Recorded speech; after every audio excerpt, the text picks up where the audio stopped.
देश के किसान अभी तैयार नहीं है कानूनों को मानने के लिए। भरोसा जीतने के लिए आज किसानों का पीएम नरेंद्र मोदी ने सबसे बड़ा मास्टर स्ट्रोक चला। आज पीएम मोदी ने देश के 9 करोड़ किसानों के बैंक खाते में 18,000 करोड़ रुपए पहुंचाए।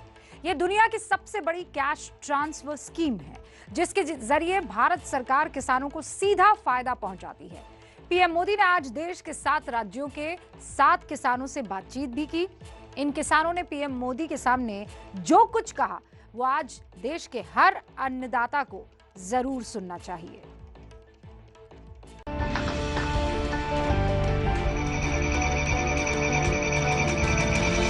यही तो गुड गवर्नेंस है। देश के 9 करोड़ से ज्यादा किसान परिवारों के बैंक खाते में सीधे एक कंप्यूटर की क्लिक से 18,000 करोड़ रुपए से भी ज्यादा रकम के किसानों के बैंक के खाते में जमा हो गए। दिल्ली से चलकर कैसे करोड़ों करोड़ रुपए देश के दूर दराज के किसानों तक पहुंचते हैं, आज पूरे देश ने ये तस्वीरें देखी। इधर प्रधानमंत्री नरेंद्र मोदी ने एक बटन दबाया और उधर 9 करोड़ किसानों के बैंक खाते में पैसे पहुंचना शुरू हो गए।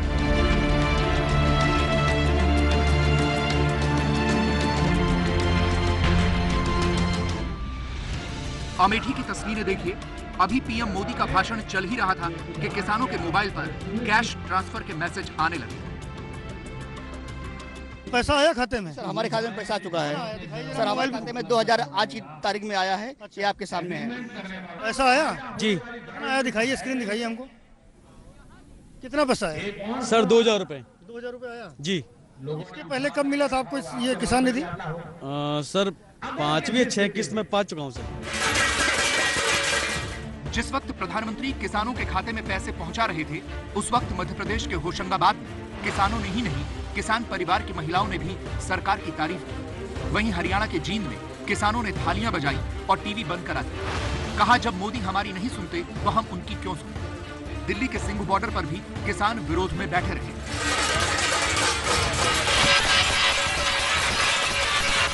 बंदे हैं ना, उसके भगत हैं जो उसके साथ लगे, उनके खातों में जाना। किसान के खाते में 1 रुपया नहीं आने वाला, ना आज तक आया किसी के खाते में।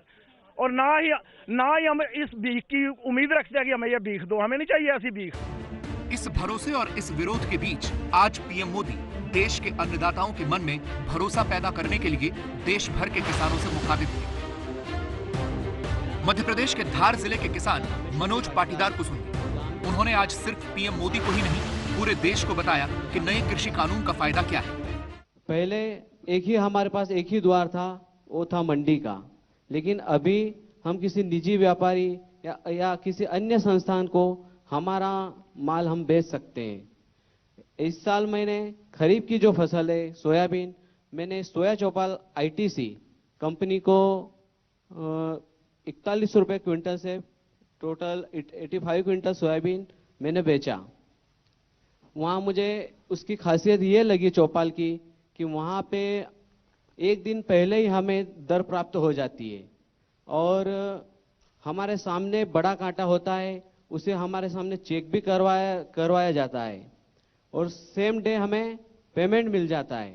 ये किसान जब देश के सामने अपने अनुभव साझा कर रहे थे तो मोदी भ्रम वाली राजनीति पर प्रहार भी कर रहे थे और विरोधियों पर चुटकी भी ले रहे थे। क्या वो कंपनी जो आपसे जिंजर खरीदती है वो आपसे जिंजर ही ले जाती है कि जमीन भी उठा के ले जाती है? सर, हाल ही में हमने प्रवर्तक फूड कंपनी से एग्रीमेंट किया है, लेकिन वो हमारा जितना प्रोडक्ट है उसका फिनिशिंग प्रोडक्ट को ले जाने का एग्रीमेंट किया है, जमीन को नहीं। जमीन अपना है, अपना ही रहेगा। आप अरुणाचल के इतने कोने में बैठे हैं, आपको विश्वास है कि आपकी जमीन सुरक्षित है, लेकिन कुछ लोग ऐसा भ्रम फैला रहे हैं कि आपकी फसल का कोई कॉन्ट्रैक्ट करेगा, एग्रीमेंट करेगा तो जमीन भी चली जाएगी। आज देश के 7 राज्यों के किसानों ने पीएम मोदी से बात की। दिल्ली से 880 किलोमीटर दूर उत्तर प्रदेश के महाराजगंज के किसान को कृषि कानून के फायदे समझ में आते हैं। दिल्ली से 856 किलोमीटर दूर मध्य प्रदेश के धार में बैठे किसान ने समझाया कि कैसे वो अपनी फसल बेचकर फायदा कमा रहा है। दिल्ली से 217 किलोमीटर दूर हरियाणा के फतेहाबाद के किसान को भी सरकार की बात समझ में आती है। दिल्ली से 1507 किलोमीटर दूर महाराष्ट्र के लातूर के किसान ने सरकार की योजनाओं के फायदे गिनाए। दिल्ली से 1347 किलोमीटर दूर ओडिशा के नुआपाड़ा के किसान ने डायरेक्ट कैश ट्रांसफर का लाभ समझाया। दिल्ली से 2540 किलोमीटर दूर अरुणाचल प्रदेश के किसान ने फसल बेचने के लिए निजी कंपनियों से जुड़ने का फायदा बताया। यहां तक कि दिल्ली से 2255 किलोमीटर दूर तमिलनाडु के कृष्णागिरी के किसान को भी सरकार की बातें समझ में आती हैं। लेकिन दिल्ली में प्रधानमंत्री आवास से सिर्फ 35 किलोमीटर की दूरी पर सिंघू बॉर्डर पर बैठे किसान पीएम मोदी की बातें समझने को तैयार नहीं है। वो तो ਹੁਣ ਝੂਠ ਮਾਰ ਰਿਹਾ ਹੈ, ਉਹਦੇ ਝੂਠਾਂ ਦਾ ਕੋਈ ਇਲਾਜ ਨਹੀਂ ਹੈਗਾ। ਜਿੰਨਾਂ ਦੇ ਕਰੋ ਇਹ ਕਾਨੂੰਨ ਵਾਪਸ ਨਹੀਂ ਲੈਂਦਾ, ਅਸੀਂ ਇੰਨੇ ਹੱਲਾਂਗੇ ਨਹੀਂ ਇੱਥੋਂ, ਡਟ ਕੇ ਇਹਦਾ ਵਿਰੋਧ ਕਰਾਂਗੇ। ਜ਼ਮੀਨ तो हड़प लेंगे, ये तो सच है। प्रधानमंत्री में झूठ बोलते हैं जी। उन्हें बोले 15 लाख आऊगा जी, आया काला तो ना हुआ, आया सी जी। जब 2500 किलोमीटर दूर बैठा किसान दिल्ली से मिलने वाले फायदे को समझ रहा है, तो 35 किलोमीटर दूर बैठे किसान पीएम मोदी की बातें क्यों नहीं समझ रहे? मेरे किसान भाइयों बहनों, मेरे इन शब्दों को आप ध्यान से सुनिए। मैं फिर से कह रहा हूं कि आप अपनी फसल को जहां चाहे आप निर्णय करके बेच सकते हैं। आपको जहां सही दाम मिले आप वहां पर उपज बेच सकते हैं। आप न्यूनतम समर्थन मूल्य यानी एमएसपी पर अपनी उपज बेचना चाहते हैं, आप उसे बेच सकते हैं।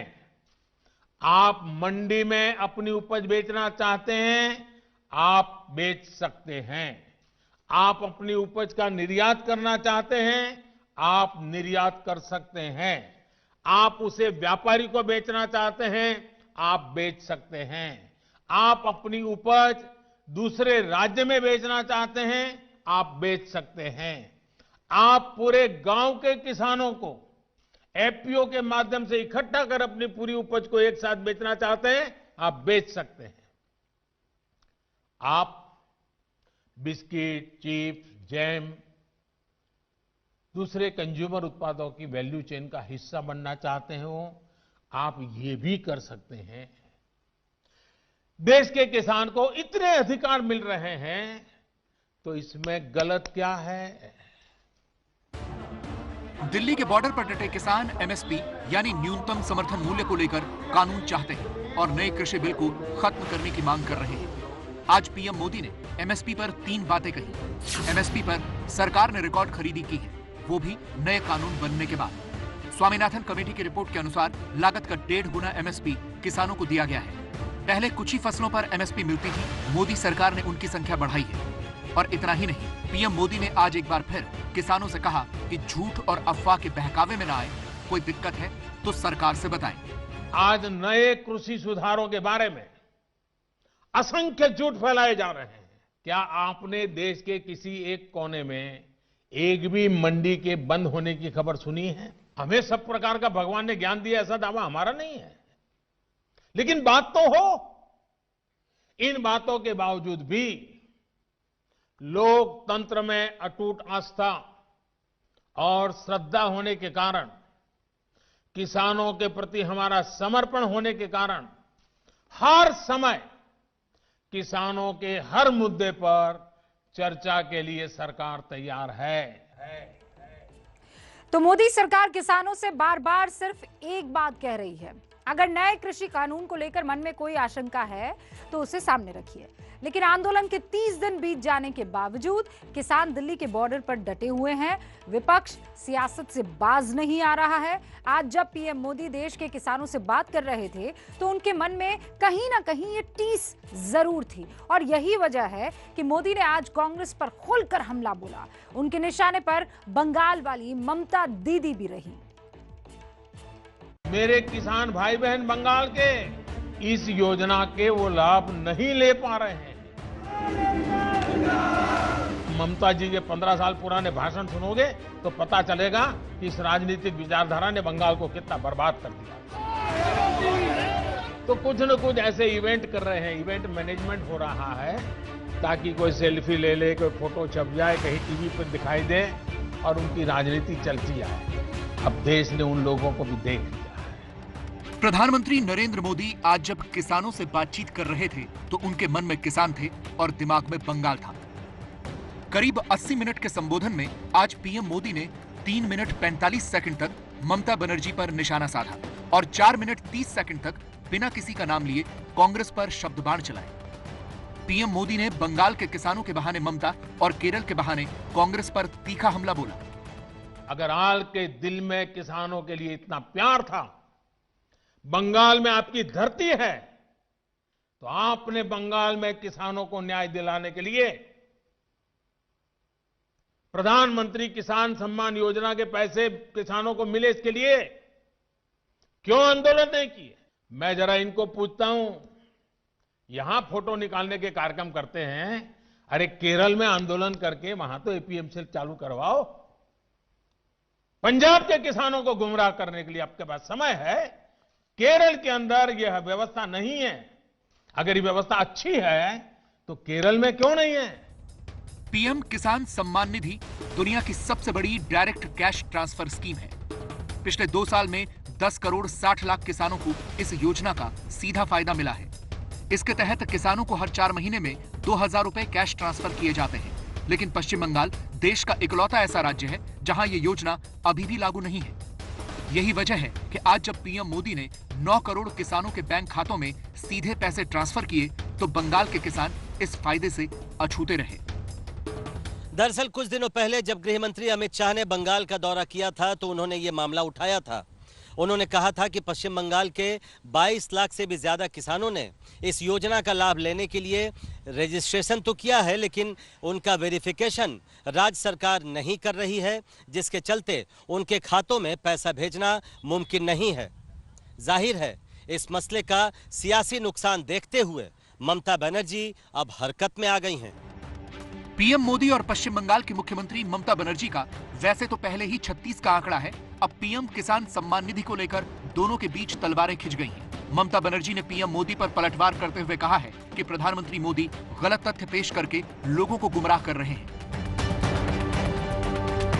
ममता का कहना है कि उन्होंने 2 बार केंद्र सरकार को पीएम किसान सम्मान निधि के बारे में पत्र लिखा है, लेकिन वहां से कोई भी सहयोग नहीं मिला है और अब राजनीतिक फायदे के लिए गलत आरोप लगाए जा रहे हैं। मोदी सरकार ने किसानों के लिए कुछ नहीं किया है। उन्होंने अभी तक बकाया राशि के 85,000 करोड़ के एक हिस्से तक को भी अभी तक जारी नहीं किया है। इसमें 8,000 करोड़ का अनपेड जीएसटी बकाया भी शामिल है। प्रधानमंत्री को ये कहना सरासर असत्य है। पश्चिम बंगाल सरकार केंद्र को चिट्ठी लिखा कि आपको जो देना है किसान सम्मान निधि में, आप वो राज्य सरकार का माध्यम से दीजिए, राज्य सरकार को रुपया दीजिए, राज्य सरकार इसको किसानों को देगा। ये नहीं माना तो अगर किसान को ये राज्य में नहीं मिला तो इसके लिए गलती तो केंद्रीय सरकार को है। पीएम किसान निधि वाली स्कीम पर मोदी और ममता में इस जुबानी जंग के बीच आज मोदी सरकार के मंत्री, बीजेपी शासित राज्यों के मुख्यमंत्री, सांसद, विधायक और पार्टी के नेता किसानों के बीच रहे। और आज किसान भाइयों के बीच खड़े होकर यह किसान का बेटा बहनों भाइयों वचन दे रहा है, किसी भी सूरत में मिनिमम सपोर्ट प्राइस समाप्त नहीं होगी। हम आपको पूरी तरह से विश्वास दिलाते हैं। और किसान हित की बात करने वाले राहुल गांधी, जब आपकी सरकार थी, शरद पवार जी जब आप कृषि मंत्री थे, तब किसानों का बजट था 21,933 करोड़ रुपया, 21,900 करोड़ रुपया। अभी मोदी जी ने बजट दिया, अंतिम बजट में 21,900 करोड़ से बढ़ाकर 1,34,399 करोड़। मैं द्वारका में हूं और राजनाथ सिंह यहां पर आए थे और अभी हमारे साथ कुछ किसान मौजूद हैं। आप में से कोई है जिनको ये किसान सम्मान निधि का पैसा जाता है? हाँ जी, आपको जाता है? हाँ जी हाँ जी। तो आज अभी आया या नहीं पता है आप? आ गया जी। हम छोटे से किसान, हमें इतने पैसा चाहिए, कोई बात नहीं। कहाँ 200 रुपए नहीं मिलते थे, कहाँ 2000 रुपए। अगर 4 महीने में हमें अगर साल का 6000 रुपया हो रहा है, इस हिसाब से हम 6 भाई हैं तो 48,000 रुपये सालाना हमारा जो इनकम बढ़ा है, इससे ज्यादा और क्या होना चाहिए।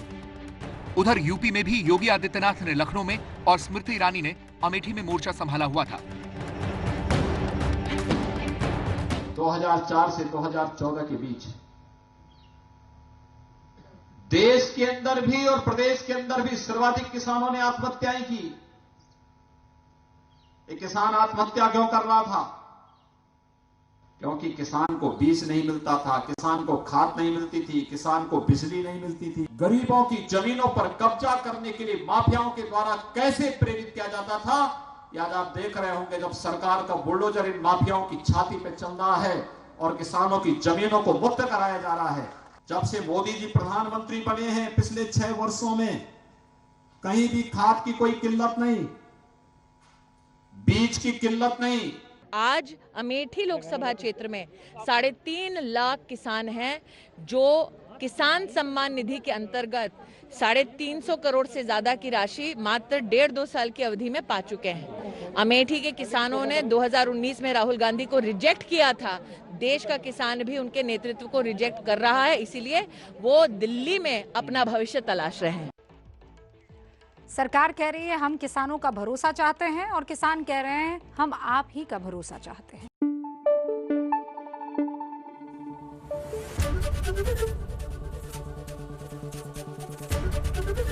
एबीपी न्यूज आपको रखे आगे।